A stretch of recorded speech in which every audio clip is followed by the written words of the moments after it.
Alors aujourd'hui, je fais une vidéo par rapport à la gestion des émotions.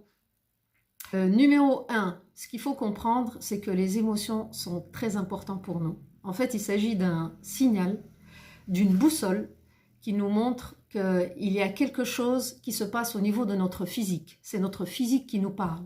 Et il est très important de comprendre qu'est-ce qu'il nous dit, qu'est-ce qui se passe en nous.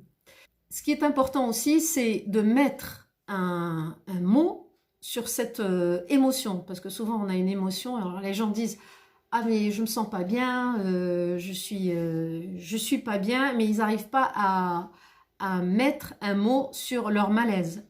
Donc est-ce que c'est de la peur, est-ce que c'est de la tristesse, est-ce que c'est de l'angoisse, qu'est-ce que c'est? Donc mettre un mot sur l'émotion et aussi essayer de déterminer où se trouve l'émotion. Est-ce que, au niveau physique, est-ce que c'est une bouffée de chaleur? Est-ce qu'on a mal à la tête? Est-ce qu'on a une boule à la gorge? Est-ce que on se sent étouffé au niveau de la poitrine? Qu'est-ce qui se passe en nous physiquement? Donc, mettre un mot sur cette émotion et la localiser physiquement. Alors, le deuxième point qui est vraiment important pour gérer nos émotions, c'est de faire la différence entre l'événement et notre réaction par rapport à cet événement. C'est-à-dire toute l'interprétation qu'on peut faire par rapport à cet événement. Faire la différence nous permet de prendre du recul. Dire voilà, il s'est passé ça, qu'est-ce qui se passe en moi par rapport à ce qui vient de se passer? Nous avons pour la plupart d'entre nous branché ce processus d'interprétation en mode automatique. Et là, ce qui est important, c'est justement notre pouvoir, c'est de pouvoir jouer sur ce processus d'interprétation. Prendre du recul par rapport à cette interprétation pour revenir vers notre partie supérieure du cerveau et pas rester juste dans le cerveau reptilien, et on va dire le cerveau animal, qui est dans la réaction. C'est-à-dire, il va, je ne sais pas, la réaction, il va fuir, il va attaquer, il va se mettre en retrait. Donc, pour pas être dans la réaction et plutôt aller vers notre pouvoir et aller chercher nos ressources, prendre du recul, rappeler que nous avons un pouvoir sur ce processus d'interprétation et cela nous permet de changer ce que nous pensons et ce que nous éprouvons et ce que nous faisons aussi. Vous allez me dire, oui, mais ça c'est très bien. Mais comment on fait?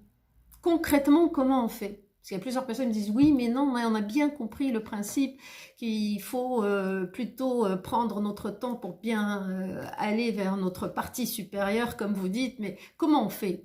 Alors moi, je vous donne la troisième clé, c'est la respiration. C'est prendre le temps d'inspirer et d'expirer, de revenir vers soi, de se dire qu'est-ce qui se passe en moi, mettre un mot sur notre émotion. Est-ce que j'ai peur? Est-ce que je suis triste? Est-ce que je suis angoissée? Est-ce que je suis juste fatiguée? Qu'est-ce qui se passe en moi? Donc mettre un mot sur l'émotion. Par exemple, prenons l'exemple de la peur.